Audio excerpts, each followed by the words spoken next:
Why do we feel physically stronger and lighter when we're happy and in flow? Why do we need to be sitting down to hear bad news?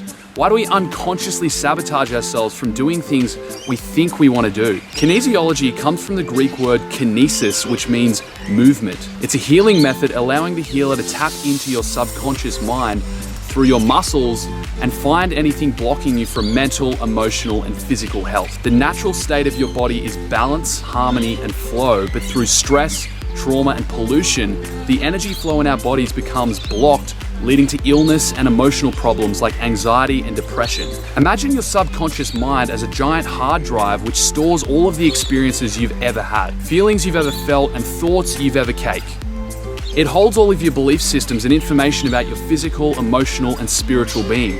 It also holds your genetic memory, including everything ever done by your parents and grandparents before you were conceived, and it holds the blueprint for your physical body. A kinesiologist can access and communicate with this hard drive by testing the strength of your muscles. The muscles are wired up to both your nervous system, the electrical communication system that flows through your brain, through your spinal cord to every part of your body, and your meridian system. The 12 meridians are like rivers of energy which run through the entire body. We usually think of our emotions and memory being strictly in our brain, but according to Chinese medicine, your emotions are actually stored throughout your entire body in various places, concentrated in your organs. For example, the heart is associated with joy, the liver with anger, and the kidneys with fear. You also store memories throughout your entire body. So by testing the strength of different muscles connected to these nerve pathways and meridians, the healer can detect the exact location of blockages in your energy and your nervous system. Whereas in the West, we typically see the body and mind as separate, Eastern tradition sees the mind and body as one complete unit. Our thoughts, emotions, and beliefs can actually be seen in the physical body. So once the healer has found the location of the blockage by testing all the various muscles, they can then find the root cause of this problem by verbally asking your body questions to get a yes/no response. Without your conscious mind even hearing this, your unconscious can understand and respond accurately to any questions the healer asks. To do this, the healer will get you to hold a position with your muscle, for example, locking your elbow at 90 degrees while they lightly push against it. Then they'll ask a question. When the subconscious is out of agreement with the question or it has a negative response, the muscle will become slightly weak. When the subconscious agrees with a statement, the muscle will stay strong. For example, let's say you're unconsciously holding on to some anxiety from being emotionally abused by your boss earlier this week. Anxiety is largely stored along the bladder and kidney meridian, and it's a sign to your body that you're being threatened.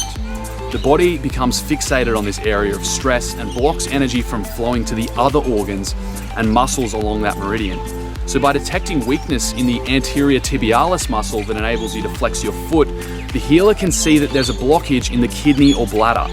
Then they ask your body a series of questions behind why the problem exists. It could be an infection, a physical injury, but when the question of anxiety comes up, your muscle will respond to this by becoming weak.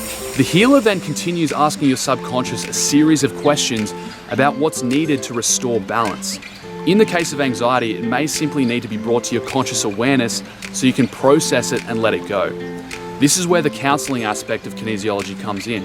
The healer will then speak to your conscious mind, asking more questions around the incident with the boss so you can consciously look at this event from a different perspective and dissolve the anxiety. Once it's dissolved, the meridian on the kidney pathway will be unblocked and the associated muscles will test strong. This is where kinesiology is extremely useful around mindset and emotions.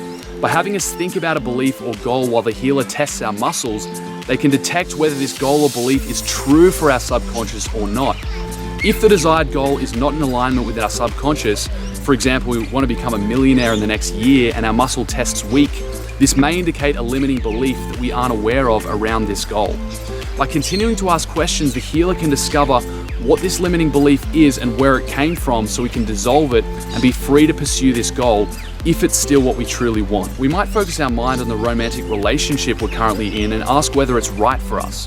Again, if the muscles are testing weak, there's some kind of issue there and the healer will be able to help us find what that issue is. For other conditions, our body might need more than just conscious awareness to heal itself, and it'll show this to the healer again by answering yes or no to a series of questions. Kinesiologists use a variety of healing techniques Some include stimulating acupressure points, essential oils, giving you visualizations or affirmations, improving the body's nutrition, Reiki, or tapping. There are many more, and the treatment is really conditional upon what the unconscious says it needs to unblock the energy. It could simply be a case of needing to eat more spinach. The power of kinesiology is that it recognizes the human being as a whole, an interconnected system of body, emotions, mind, and spirit that feels and thinks as a single unit.